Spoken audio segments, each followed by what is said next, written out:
안녕하세요, 홍이사입니다. 오늘은 북유럽 인터뷰 세 번째 시간입니다.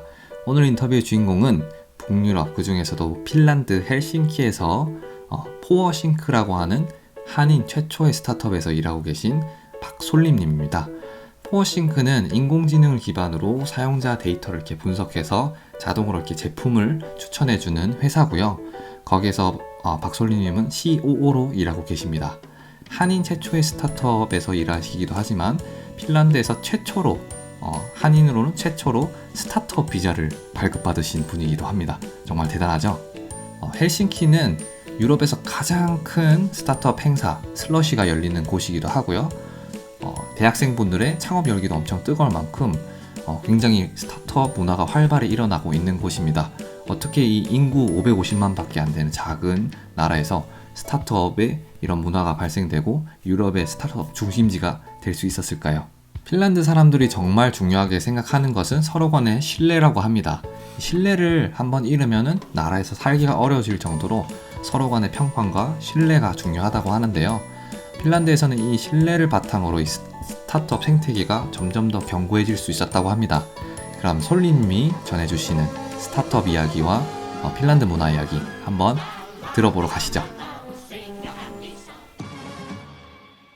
창업이고 뭐고 막 이런 복잡하지 않고 그냥 대기업에 딱 입사해가지고 돈 많이 벌고 평생 직장하면 편하지 않았을까? 그래서 사실 저도 걱정은 많아요. 내가 과연 이걸 잘할 수 있을까?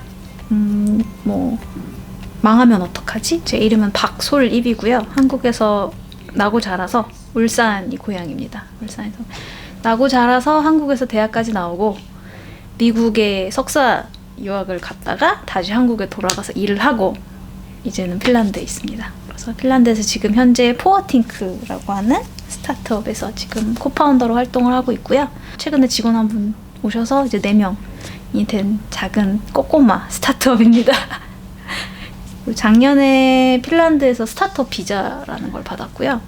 그래서 아마 한국인 중에는 제가 지금 현재로서는 유일한 걸로 알고 있습니다. 저는 미국에서도 공부하던 시점에서 스타트업 관련돼서 일을 좀 했었어요. 그리고 그때 대학교에서 교육도 받았었고 그러다 보니까 미국이 갖고 있는 그 실리콘밸리 문화 그리고 한국에서 일을 하면서 봤던 한국의 스타트업 문화 그리고 이제는 핀란드에 있는데 확실히 달라요. 문화적인 요소를 떼놓고 볼 수가 없어요. 핀란드 분들은 굉장히 낯을 많이 가리시고 그리고 굉장히 호흡이 긴 커뮤니케이션을 좋아하세요. 그리고 무언가를 딱 결론을 내렸을 때 누군가가 리더가 이렇게 하자 추진을 하고 그런 거에 익숙한 커뮤니케이션은 아니에요. 여기는 어떤 주제가 있으면 무조건 다 큰 자리에 큰 방에 다 앉아서 계속 얘기해요. 계속 얘기하고 의견 얘기하고 그러다가 어느 시점에 모두가 합의를 봤을 때 그때 이행을 하는 부분이 있어요. 그래서 호흡이 좀 길죠. 네. 확실히 한국이랑 실리콘밸리에 비교했을 때는 속도가 느려요. 변화하는 속도도 느리고 받아들이는 속도나 느리고 이렇게 하는데 대신에 프로토타입은 굉장히 빨리 하세요. 이 나라가. 왜냐면 아까 전에 말씀드렸던 다 같이 앉아서 계속 논의하고 이야기하는 그거 자체가 프로토타이핑으로 바로 임플레멘테이션을 하거든요. 이분들은. 대표적인 게 슈퍼셀 회사도 있는데 그 안에 내부적으로 굉장히 많은 프로젝트를 했다가 갈아엎었다가 다시 시도했다가 엎었다가 계속 그 과정을 반복하세요. 그리고 그게 그냥 자연스러운 커뮤니케이션 논의의 일부라고 그냥 자연스럽게 받아들여요. 그 분위기는. 그리고 그건 슈퍼셀뿐만 아니라 여기 있는 핀란드 회사들이 대부분 다 그래요. 그냥 과정이고. 그러다 보니까 공동 책임, 공동 신뢰, 공동 논의 이게 익숙하죠. 그럼 서로 신뢰하는 게 되게 중요하겠네요. 신뢰가 굉장히 중요해요. 네. 신뢰 사회라고 많이 얘기를 해요. 핀란드 분들도 핀란드 스타트업 생태계의 가장 근본적인 가치는 뭐냐? 여기서 가장 중요하게 여기는 가치는 뭐냐? 이러면 trust라고 얘기를 해요. Believe in one's goodwill 이렇게 얘기를 해요. 상대가 뭔가를 했을 때 다 좋으라고 하는 거다. 네. 그래서 같이 회의를 하거나 어떤 프로젝트를 같이 하거나 이랬을 때 저 사람도 나를 돕기 위해서 저런 의견을 제시하는 거다.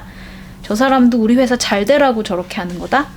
저 사람도 다 생각이 있겠지. 이렇게 생각하고 임해요.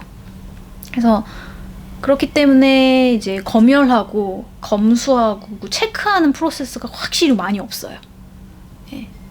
그래서 여기서 대중교통 이용해 보시면 알겠지만 지하철 들어갈 때 검사를 되게 안 해요. 우리 기준으로는. 당황했습니다. 예. 그래서 왜 그러지? 그랬을 때 믿는 거죠. 예, 다 알아서 규칙을 지켜줄 것이라고 하고 또 그러다 보니까 그걸 검사해주는 검표원 혹은 검사 들어가는 키오스크 시스템을 설치를 안 해도 돼요. 그 비용이 절약이 되는 거예요. 그럼 그 절약된 비용으로 또 다른 걸 할 수 있는 거죠. 예, 인구수가 이렇게 적은 나라에서는 그런 식으로 소비되는 비용을 줄이고 신뢰로서 시스템을 운영하는 게 어떻게 보면 제일 효율적일 수도 있을 것 같아요. 그거에 좀 어떻게 보면은 상징적인 예일 것 같아요. 저 지하철 시스템이. 예. 검사하기, 그다음에 뭐 돈을 잘 썼나 안 썼나 이거를 잘 체크를 안 해요. 그리고 국가 지원금 같은 것도 여기는 되게 많이 받거든요. 비즈니스 핀란드라는 그 국가 혁신청의 지원금을 많이 받거든요. 근데 그걸 받는 과정에서 그 생기는 이런 검열 프로세스가 한국에 비해서는 확실히 간소화돼 있어요. 믿는 거예요, 저희를. 우리들이 제출한 사업 계획서와 그다음에 이러이러한 목적으로 비용을 쓸 거다라고 계획서를 제출했을 때 이 사람이 believe in one's goodwill. 이래서 그대로 할 거니? 라고 믿어줘요. 그렇게 해서 오는 금액인 걸 또 아니까 함부로 못 쓰겠어요. 예. 그리고 이 나라가 우리한테 주는 혜택이란 게 또 있으니까 또 함부로 또 못 하겠고 약간 이런 신뢰적인 관계? 예. 그렇게 해서 이 신뢰를 잃은 창업가나 사업가나 직장인이 있다 이러면 이 나라를 떠야 돼요. 그만큼 이 나라는 작은 나라예요. 그러니까 이 핀란드 스타트업 생태계에서 가장 중요한 가치가 뭐냐라고 해서 신뢰라고 이 나라 사람들이 얘기하고 그럼 그 신뢰는 어디서 오냐? 물어본 핀란드 분들이 거의 10중8구 교육에서 온다고 얘기를 하세요. 우리나라는 신뢰와 그 다음에 이제 평등한 가치, 인간의 존엄, 시민적 가치를 굉장히 중요하는 교육을 어렸을 때부터 받는다. 그렇기 때문에 일종의 그러한 삶의 가치가 체화가 돼 있다는 거예요. 기승전, 신뢰, 교육 이렇게 들어가요. 주제가. 노르딕은 핀란드, 스웨덴, 노르웨이, 덴마크를 포함한 4국이고 스칸디나비아 국가는 노르웨이, 스웨덴, 덴마크를 포함해요. 근데 특히 스칸디나비아 국가에서 유명한 말이 있어요. 얀테이 법칙이라고. 스웨덴으로 얀텔슬로겐 뭐 이런 게 있어요. 근데 핀란드 분들은 스칸디나비아 국가는 아니지만 되게 영향을 많이 받은 거예요. 가치관이에요. 그래서 제일 처음 시작하는 문구가 너는 남들과 비교해서 잘난 거 없어. I'm no better than anyone. 그 말을 들었던 것 같아요. 네, 너는 남들보다 잘난 거 없다. 너는 남들보다 잘하는 것도 없고. 근데 그게 겸손의 원칙이에요. 그래서 이 나라 분들은 나 백만장자야 라고 얘기 안 해요. 백만장자여도. 네, 여기 슈퍼셀 CEO분이 알토대학교에 지금 얼마 전에 몇 주 전에 강연을 와서 제가 구경을 갔는데 터덜터덜 와가지고는 안녕하십니까. 제가 약소하지만 제가 슈퍼셀이라는 회사 아시죠? 거기의 CEO입니다. 뭐 거의 한국어로 번역하면 거의 그 수준으로 얘기를 하시더라고요. 참 그 문화란 게 그래서 좀 저는 미국에 살 땐 그게 정답인 줄 알았어요. 그렇게 살아야지만이 살아남고 정답인 줄 알았다가 핀란드 와서 좀 많이 바뀌었어요. 그렇게 살지 않는 세상이 있구나. 네. 이 핀란드에서 이제 나고 자란 20대의 청년들은 스타트업을 해도 굉장히 긍정적인 리더십을 많이 본 거예요, 이 친구들은. 그래서 최근에 제가 고등학교 졸업하고 바로 스타트업을 차린 친구를 한 명 저희가 인터뷰를 할 기회가 있었거든요. 그래서 물어봤더니 자기가 보아왔던 굉장히 귀감이 되는 리더십은 여기 스타트업 창업가들이었고 나도 그렇게 되고 싶었다. 나도 그렇게 훌륭한 사람이 돼서 이 핀란드라는 사회에 긍정적인 메시지를 전달하고 싶다. 그래서 자기는 사회적 기업 스타트업을 지금 시작을 했다. 이런 식으로 나오더라고요. 그래서 단순히 뭐 스타트업이 돈을 많이 벌었다. 뭐 일자리 많이 창출했다. 이런 가치로 좀 보질 않는 것 같아요. 이 나라는. 오히려 그 이면에 뭔가 문화적인 발전을 이룩해냈다라는 그런 뿌듯함이 있고 그래서 핀란드 스타트업 생태계가 성공했다라고 이제 공표하고 있는 거거든요, 이 나라도. 미국 때는 정말 아무것도 모르고 취업을 위해서 미국에 유학을 가는 그런 케이스였어요. 저 같은 경우는 게임 회사에서 PM, 프로젝트 매니징 하는 쪽을 집중해서 공부를 했고 실제로 이후에 취업도 게임 회사에 했어요. 그래서 한국의 넥슨에서 일을 했었고요. 프로젝트 매니징, 그다음에 인터내셔널 릴레이션스 쪽으로 이제 일을 했었어요. 그러다가 이제 흔히 그런 시나리오 있잖아요. 이제 바람이 드는 순간. 네, 그래서 왠지 좀 다른 거 하고 싶다. 좀 쉬기도 싶고 뭐 그런 바람이 들어서 찾던 중에 핀란드가 등록금을 안 받는다는 거예요. 대학원에. 그래서 외국 나가기 가장 좋은 쉬운 케이스는 유학을 가는 건데 여기는 등록금을 안 받는다고 하길래 그거에 꽂혀서 잘 모르고 왔어요. 그래서 되게 공부 하겠다고 왔는데 오니까 웬걸 핀란드에 막 스타트업 사우나네 뭐 막 약간 이런 게 크게 일어나고 있는 거예요. 그리고 마침 제가 한국에서 마지막으로 했던 프로젝트도 스타트업 투자심사 쪽 관련된 일을 파견 근무하고 막 도왔던 일이라서 그래서 막상 오니까 타이밍도 막 그래서 거기에 이렇게 분위기를 타다 보니까 어느 순간 여기까지 왔습니다. 네.